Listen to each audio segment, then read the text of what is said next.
සිලිලාර සිත නයනා හෘදේ සිඹිනා ගෝල නීල වදනා සවන පිනනා. වෙල්කම් ටු මයි YouTube channel. ඉතින් අද අපි හදන්න යන්නේ බටර් කේක් එකක්.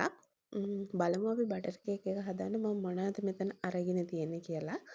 මම ඉස්සෙල්ලාම මෙතන අරගෙන තියෙනවා ඇස්ට්‍රා. එතන ඇස්ට්‍රා අරන් තියෙනවා. ඊට පස්සේ බිත්තර පිටි මම මෙතන අරගෙන තියෙන්නේ නම් කේක් පිටි. ඊට පස්සේ සීනි අරගෙන තියෙනවා. Baking powder. ඊට පස්සේ මං අරගෙන තියෙනවා වැනිලා. මෙතන නම් මං වැනිලා කුප්පි දෙකක් තියෙනවා. මගේ අරකේ චුට්ටක් තියෙන නිසා තමයි මං අනිත් කුප්පියත් ගත්තේ. බලමු ඉතින් අපි කොහොමද මේක හදන්නේ කියලා. ඉස්සෙල්ලාම අපි ඇස්ට්‍රා ටික විනාඩි 2ක් 3ක් හොඳට ක්‍රීම් ගතිය වෙනකන් ස්පීඩ් එක 2ට 3ට විතර දාලා හොඳට බීට් කරගන්න ඕන.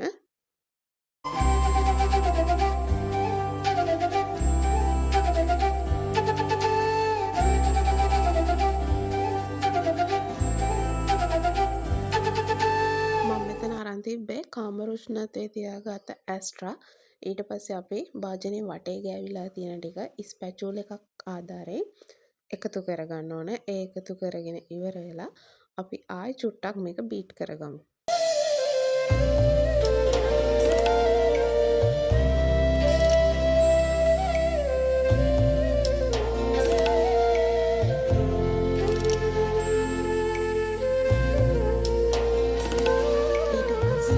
මේ විදිහට ක්‍රීම් එකක් වෙනකම් බීට් කරගත්ත ඇස්ට්‍රා ටිකට අපි එකතු කරනවා sugar.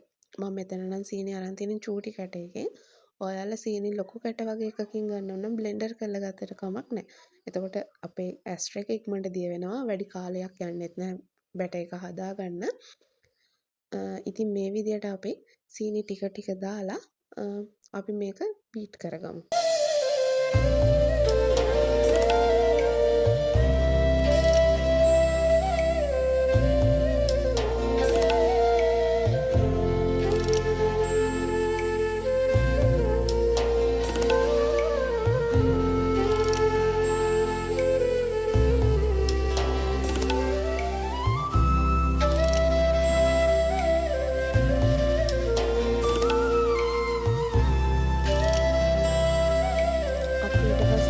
දාලා බීට් කරගත්ත බැටර් එක මෙන්න මේ වගේ හොඳට ක්‍රීම් එකක් වගේ වෙනකම් බීට් කරගන්න ඕන. හොඳට දිය වෙන්න දෙන්නත් එපා ගොඩක් ඕනකට වඩා.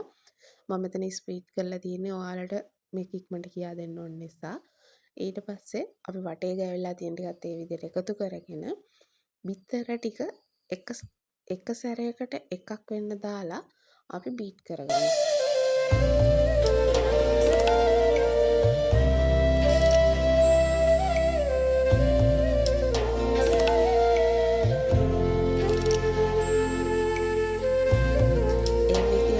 එකින් එක කිහිප සැරයක් අපි බිත්තර ටික දාගෙන ස්පීඩ් එක 2ට 3ට විතර දාලා බීට් කරගමු.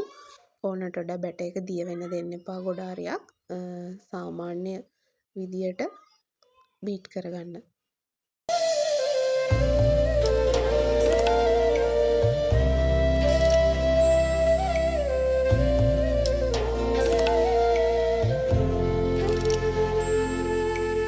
බීට් කරගත්ත එකට ඊට පස්සේ අපි වැනිලා දානවා. වැනිලා තේ හැඳි එකක් හෝ භාගයක් දැම්මට කමක් නැහැ. මම මෙතන නම් තේ හැඳි එකකින් භාගයක් වගේ වෙන්න තමයි දාගත්තේ. ඔයාලට කැමති ගානක් දාගන්න පුළුවන්. ඒත් ඕනට වඩා වැනිලා දාන්න එපා. එහෙම වුණොත් වැනිලා රස වැඩි වෙනවා. අපි මේ විදිහට වැනිලා එකතු කරගන්නේ කේක් බැටර් එකට අපි එකතු කරගන්න බිත්තර මිශ්‍රණය. ඒ කියන්නේ බිත්තර වල තියෙනවනේ අර පිළිගඳ වගේ එකක්. ඒ ගතිය නැති වෙන්න තමයි අපි වැනිලා එකතු කරගන්නේ.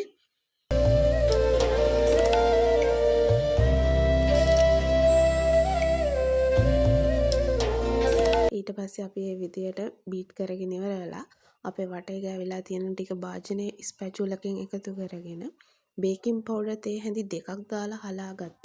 ඒ කියන්නේ 3 පාරක් හලාගත්ත අපේ කේක් පිටේක මම මේ විදියට භාජනයට ටික ටික එකතු කරන ගමන් ස්පැචූල් එකෙන් කලවම් කරනවා. ඒකත් ඔයාලා එකම පැත්තට කලවම් කරන්න.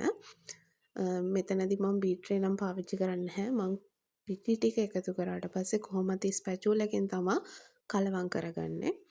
ඒ විදියට පිටි ටික ටික එකතු කරන ගමන් ස්පැචූල් එකෙන් හොඳට කලවම් කරගන්න ඕන.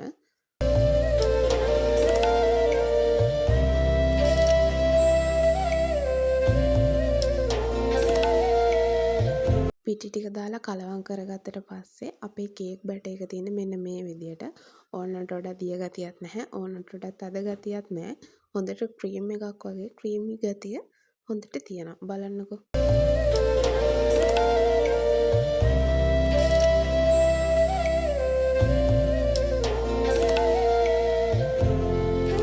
මෙන්න මේ විදියට මම ලයින් හදාගත්ත කප් කේක් ට්‍රේ එක අරගෙන ඒකට දාගන්නවා අපි හදාගත්ත කේක් බැටර් එකකින්. ඊට පස්සේ උපරිම උෂ්ණත්වය විනාඩි 10ක් ට්‍රේ හීට් කරගත්ත oven එකට මම අපේ ට්‍රේ එක දාගෙන මට තව චුට්ටක් ඉතුරු වුණා. මම ඒ චුට්ටත් වෙනම කප් දෙකකට දාගත්තා. ඒ දාගෙන ඉවර වෙලා 180 උෂ්ණත්වයට විනාඩි 30ක් විතර අපේ කප් කේක් ටික බේක් කරගන්නවා. ඊට පස්සේ මෙන්න මේ විදියට තමයි ලස්සනට බේක් කරගත්ත කප් කේක් ටික තියෙන්නේ. එහෙනම් අදට මං ගිහින් එන්න. ඔයාලා හැමෝම පරිස්සමෙන් ඉන්න.